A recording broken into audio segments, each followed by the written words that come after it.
Kumana na gucenjia kwa riera, arimi kuma icigo-ini itiganite cia bururi nimakaite kunyamario ni igunyu muthemba wa ngunga iria ciambiriirie kuhithukira migunda yao na guthukangia irio.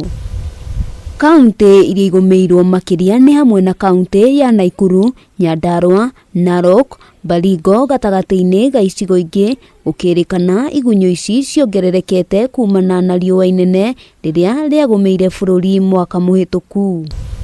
Kuringana na arimi, thina uyu waya gucungiriria ng'aragu bururi-ini kuria riu makaire thirikari gutacukia makinya ma naihenya ma kuhitana na thina uyu mbere ya wihiriirie. Is destroying particularly cereals, rice, of course maize, millet, sorghum, which are really our staple food.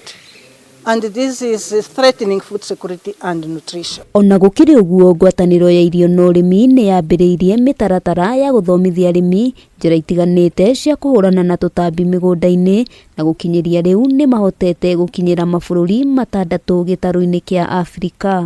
We have the tools because we have again trained, we have really equipped, and we are more knowledgeable on how we can address the challenges such as hamwe na uguo ministry ya urimi ni iranire kurutithania wira na ngwataniro eno hari gwetha kihonia gia thina uyu niguo gutigirira murimi ni ona umithio wa wira wake. The rockers just took us by surprise, just like COVID, but now we are wiser, and that is why we want to take early measures and ensure that we have got we have built capacity for early detection, early warning, and effective response and on timely basis. So our officers now are able to identify because they've been trained on how to identify and put the traps. Handu-ini ha Kameme TV, ritwa riakwa ni Wambui wa Njuguna. Thank you so much once again.